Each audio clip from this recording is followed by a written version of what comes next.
Assalamualaikum warahmatullahi wabarakatuh. Halo semuanya, perkenalkan nama saya Zahra Nurhayati dengan NIM 256220234423 dari Prodi Akuntansi Syariah. Di video ini saya akan membahas tentang kepemimpinan, salah satu materi dalam mata kuliah pengantar manajemen. Semoga video ini dapat memberikan manfaat dan mudah dipahami. Selamat menyaksikan. Kepemimpinan adalah bagian penting dari fungsi pengarahan dalam organisasi. Efektivitas pencapaian tujuan sangat bergantung pada peran manajer atau pemimpin, karena mereka yang bertanggung jawab terhadap maju mundurnya perusahaan. Selain faktor sumber daya manusia, dana, kerjasama tim, motivasi, dan komitmen, keberhasilan organisasi juga ditentukan oleh bagaimana pemimpin menjalankan fungsi mengarahkan dan mengendalikan. Nah, terdapat 3 aspek utama dalam kepemimpinan, yaitu orang, pengaruh, dan tujuan. Kepemimpinan terjadi di antara orang-orang menggunakan pengaruh dan diarahkan untuk mencapai tujuan. Karena itu, kepemimpinan dapat diartikan sebagai kemampuan mempengaruhi orang agar mencapai tujuan organisasi. DAF 2003. Kepemimpinan merupakan seni memengaruhi dan mengarahkan orang. Pemimpin dan kepemimpinan adalah satu kesatuan. Pemimpin menjadi pusat, kepemimpinan menjadi prosesnya. Kepemimpinan yang efektif lahir dari pemimpin yang kompeten. Jika pemimpin tidak memiliki keterampilan manajerial yang baik, maka kepemimpinan organisasi juga akan menjadi tidak efektif. Definisi pemimpin dan kepemimpinan menurut para ahli. Yang pertama, menurut Fiedler 1970. Pemimpin ialah seseorang yang berada dalam kelompok sebagai pemberi tugas atau sebagai pengarah dalam mengkoordinasikan kegiatan kelompok yang relevan, serta sebagai penanggung jawab utama. Menurutnya, dalam sebuah organisasi ada pemisahan yang jelas di mana ada orang yang memberi tugas, yaitu pemimpin, dan ada yang diberi tugas, yaitu bawahan. Orang yang dipisahkan dari kelompoknya untuk dijadikan pemimpin adalah seseorang yang memiliki atribut seperti kewibawaan, kekuasaan, kewenangan, keterampilan khusus, status, dan lain-lain. Yang kedua, menurut Davis 1981, kepemimpinan ialah kemampuan untuk membujuk orang lain dalam mencapai tujuan yang telah ditetapkan secara antusias. Dengan demikian, kepemimpinan merupakan kecakapan atau kemampuan seseorang dalam membujuk orang lain agar orang tersebut mau bekerja keras untuk mencapai tujuan organisasi yang telah ditetapkan. Nah, yang terakhir itu menurut Terry dan Franklin 1982, kepemimpinan ialah hubungan di mana seseorang pemimpin mempengaruhi orang lain agar bersedia bekerja sama untuk menjalankan berbagai tugas yang saling terkait guna mencapai tujuan yang dikehendaki pemimpin dan atau kelompok. Definisi tersebut cenderung menekankan pada hubungan di antara orang yang mempengaruhi, yakni pemimpin, dengan orang yang dipengaruhi, yakni bawahan. Disimpulkan, sebagai orang yang berwenang untuk menugaskan dan berkemampuan untuk mempengaruhi bawahannya melalui suatu pola hubungan yang baik demi tercapainya tujuan. Fungsi dan sifat. Fungsi kepemimpinan menurut Sondong Pesiagian 1999. Yang pertama, penentu arah. Pemimpin menetapkan tujuan organisasi serta mengelola sumber daya secara efektif agar strategi dan taktik yang disusun dapat membawa organisasi ke arah yang tepat. Yang kedua, juru bicara. Pemimpin menjadi penghubung antara organisasi dan para pemangku kepentingan. Ia harus mampu menjelaskan kebijakan, menjaga citra organisasi, serta membangun hubungan yang baik dengan pihak luar. Yang ketiga, komunikator. Pemimpin bertugas menyampaikan informasi, sasaran, strategi, dan instruksi secara jelas kepada bawahannya agar tercipta komunikasi yang efektif. Yang keempat yaitu mediator. Pemimpin harus mampu menangani konflik secara rasional, objektif, dan netral agar konflik tidak merusak citra dan kepercayaan terhadap organisasi. Nah, yang terakhir itu integrator. Pemimpin menyatukan berbagai unit, tugas, dan kepentingan yang berbeda agar organisasi tetap berjalan selaras. Semakin tinggi jabatan pemimpin, semakin besar perannya dalam mengintegrasikan semuanya. Fungsi lain dari kepemimpinan yaitu yang pertama, mengambil keputusan, yang kedua, mengembangkan informasi, yang ketiga, menjaga dan meningkatkan loyalitas bawahan, yang keempat, memberi dorongan dan motivasi, yang kelima, mempertanggungjawabkan seluruh aktivitas organisasi, yang keenam, mengawasi pelaksanaan tugas yang didelegasikan, dan yang terakhir, memberikan penghargaan kepada bawahan. Berikut ini ialah beberapa sifat dan ciri dari kepemimpinan yang sukses, yaitu watak dan kepribadian yang baik, keinginan untuk melayani bawahan, memahami kondisi lingkungan, inteligensi tinggi, berorientasi ke depan, sikap terbuka dan lugas. Seseorang pemimpin perlu memiliki sifat-sifat seperti adil, jujur, benar, ikhlas, tegas, pemurah, berilmu, rendah hati, dan ramah. Keberhasilan kepemimpinan ditentukan oleh seberapa besar pemimpin tersebut memiliki karakter tersebut dan kemampuan menyesuaikannya dengan berbagai situasi, waktu, dan kondisi yang berbeda. Teori kontingensi Fiedler. Teori ini berupaya mencocokkan pemimpin dengan kondisi yang memungkinkannya untuk sukses. Model kontingensi yang dihasilkan mencerminkan bahwa efektivitas pemimpin ditentukan oleh 3 variabel. Yang pertama itu, struktur kebutuhan pemimpin.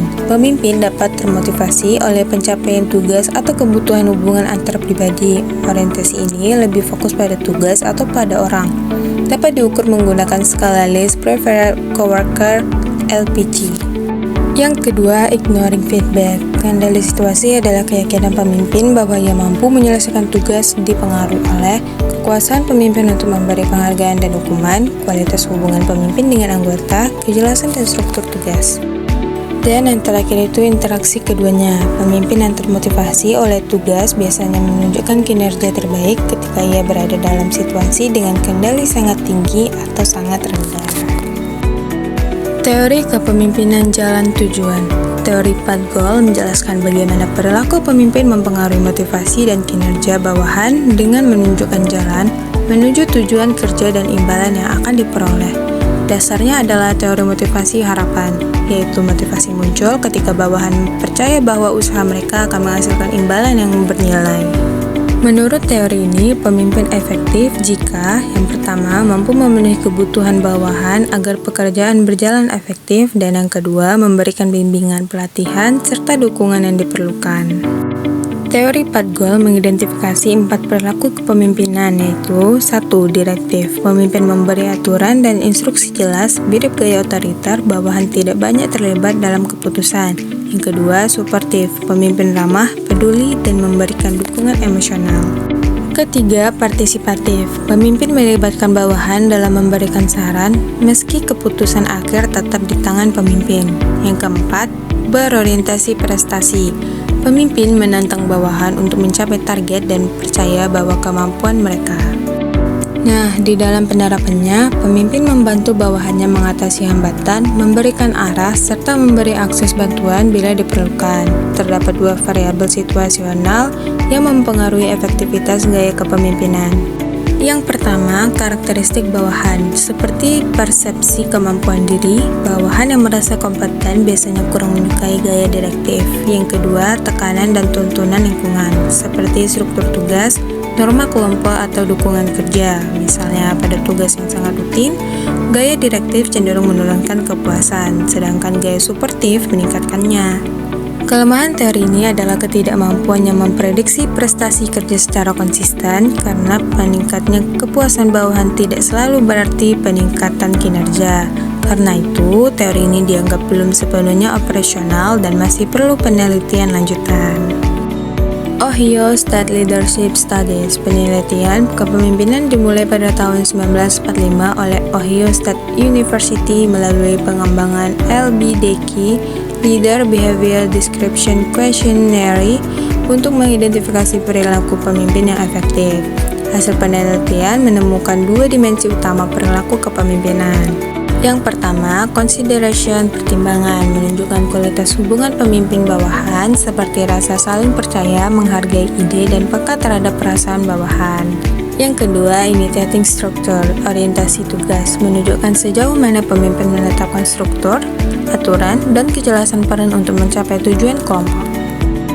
Kombinasi kedua dimensi tersebut menghasilkan 4 gaya kepemimpinan. Pertama, pertimbangan rendah, struktur rendah. Kedua, pertimbangan tinggi, struktur rendah. Ketiga, pertimbangan tinggi, struktur tinggi. Dan keempat, pertimbangan rendah, struktur tinggi.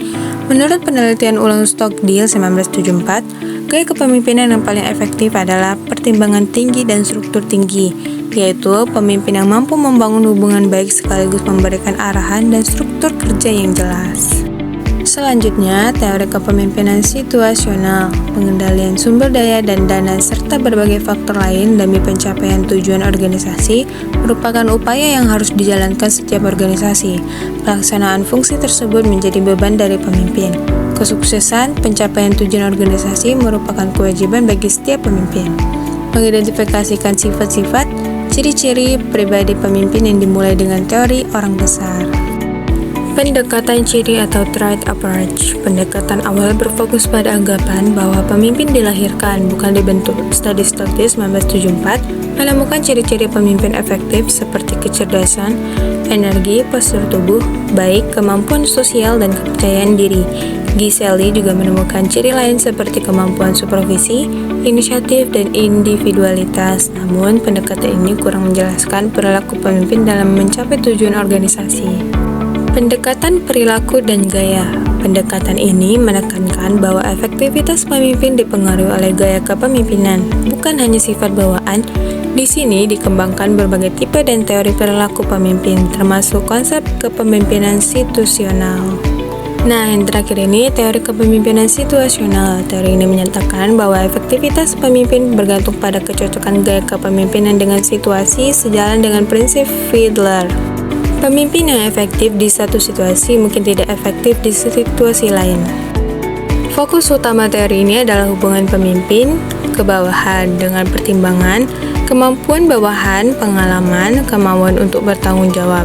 Dua dimensi kepemimpinan dalam teori ini yaitu perilaku tugas, task behavior. Kedua, perilaku hubungan, relationship behavior. Kematangan bawahan berkembang secara bertahap. Karena itu, pemimpin harus menyesuaikan gaya. Kematangan rendah, pemimpin harus lebih mengarah, tugas tinggi, hubungan rendah. Kematangan menengah, pemimpin meningkatkan perilaku hubungan. Kematangan tinggi, bawahan tidak lagi membutuhkan dukungan emosional sehingga pemimpin perlu mendelegasikan tanggung jawab lebih besar. Tujuan akhirnya adalah bawahan menjadi matang dalam tugas dan psikologis sehingga mampu bekerja mandiri. Kepemimpinan dalam praktek. Kepemimpinan adalah sikap dan perilaku untuk mempengaruhi bawahan agar bekerja sama secara efisien dan efektif demi mencapai produktivitas organisasi. Jika seorang pemimpin tidak lagi efektif, ia sebaiknya diganti agar organisasi dapat memilih pemimpin yang lebih ideal. Nah, dalam manajemen modern, kepemimpinan dipahami sebagai proses mempengaruhi dan mengarahkan aktivitas tugas anggota. Karena itu, efektivitas pemimpin menjadi ukuran penting apakah seorang pemimpin layak dipertahankan atau diminta mundur. Menjadi pemimpin yang memang mudah tetapi mempertahankan kepemimpinan yang efektif jauh lebih sulit karena pemimpin harus mampu memenuhi tuntunan pendukung dan bawahannya. Seorang pemimpin ideal adalah mereka yang memiliki kesadaran diri untuk memimpin serta mendapat legalitas dari anggota. Efektivitas kepemimpinan sangat penting bagi organisasi dan dapat dinilai melalui respon bawahan apakah mereka menghormati, mematuhi, dan bekerja sama dengan pemimpinnya secara sukarela dan produktif. Efektivitas kepemimpinan dipengaruhi oleh beberapa faktor, yaitu kepribadian, pengalaman, harapan atas dan bawahan, karakteristik tugas, serta budaya dan kebijakan organisasi. Kepribadian dan pengalaman membentuk gaya kepemimpinan, tetapi gaya tersebut harus sesuai dengan kebutuhan organisasi dan tidak boleh terlalu bertentangan dengan sifat dasar pemimpin. Selain itu, karakteristik bawahan seperti keterampilan, motivasi, dan tanggung jawab turut mempengaruhi gaya kepemimpinan yang tepat. Pekerjaan yang membutuhkan arahan teknis lebih cocok dengan gaya berorientasi tugas, sedangkan pekerjaan tim lebih cocok dengan gaya berorientasi manusia. Pemimpin dianggap efektif apabila hasil kinerjanya baik, organisasinya mengalami kemajuan, dan pemimpin dapat menjalankan peran-perannya sesuai fungsi. Sebaliknya, pemimpin yang tidak menjalankan tugas sesuai peran dapat dikategorikan sebagai pemimpin yang tidak efektif. Adapun peran-peran dari seseorang pemimpin antara lain sebagai berikut: sebagai figur, sebagai pemimpin, sebagai penghubung, sebagai pengamat, sebagai pembagi informasi, sebagai juru bicara, sebagai wirausaha. Beberapa peran penting lainnya yang dapat dijadikan ukuran keaktifan seorang pemimpin adalah pengendalian gangguan, pengalokasikan sumber daya, dan perundingan. Menjadi pemimpin yang efektif. Thomas Gordon 1997 memberikan beberapa panduan bagi pemimpin untuk dapat mencapai tingkat efektivitas yang diharapkan. A. Mendengarkan sampai memahami. B. Mau mendukung dan membantu. C. Menggunakan pendekatan kelompok. D. Menghindari supervisi terlalu dekat. E. Mendelegasikan wewenang. F. Berkomunikasi secara terbuka. Dan yang terakhir, mengusahakan yang terbaik buat bawahannya dan lain sebagainya. Pemimpin yang ideal ialah pemimpin yang dapat memenuhi berbagai tuntutan berikut: memiliki panduan ke depan, menyadari dirinya sebagai milik segenap karyawannya, memiliki panduan hidup yang tercerminkan oleh sikap dan perilakunya, memiliki kepekaan dan responsif yang tinggi terhadap perkembangan anggotanya, cepat dalam berpikir dan bertindak, mampu mendiferensialkan hal prinsipil, menyadari pentingnya peranan yang dipegangnya bagi anggotanya, gemar bermusyawarah dalam suasana yang bebas dan tertib. Menurut George R. Terry, ada 8 ciri pemimpin yang ideal. 1. Mempunyai kekuatan mental dan fisik yang energik. 2. Mempunyai emosi yang stabil. 3. Mempunyai pengetahuan human relation yang baik. 4. Memiliki motivasi yang cukup tinggi untuk kemajuan diri dan perusahaan. 5. Memiliki kecakapan dalam berkomunikasi. Dan yang terakhir, memiliki kecakapan dalam pengajaran. Terdapat 2 macam dimensi utama yang menggambarkan berbagai perilaku pemimpin. Pertama, initiating structure task oriented, yaitu perilaku pemimpin cenderung lebih mementingkan tujuan organisasi. Kedua, considering employee oriented, yaitu perilaku pemimpin cenderung ke arah kepentingan bawahan. Sementara itu, ukuran perilaku pemimpin dapat dinilai berdasarkan 2 dimensi. Hubungan antara atasan dan bawahan bergerak melalui 4 tahap berikut ini. Tahap pertama, keinginan untuk berprestasi. Tahap kedua, kesediaan untuk menerima tanggung jawab. Tahap ketiga, kemampuan. Dan tahap keempat, pengalaman. Pada intinya, para manajer perlu mengubah gaya kepemimpinannya untuk menyesuaikannya dengan perkembangan di setiap tahapan. Sekian yang dapat saya sampaikan. Terima kasih. Wassalamualaikum warahmatullahi wabarakatuh.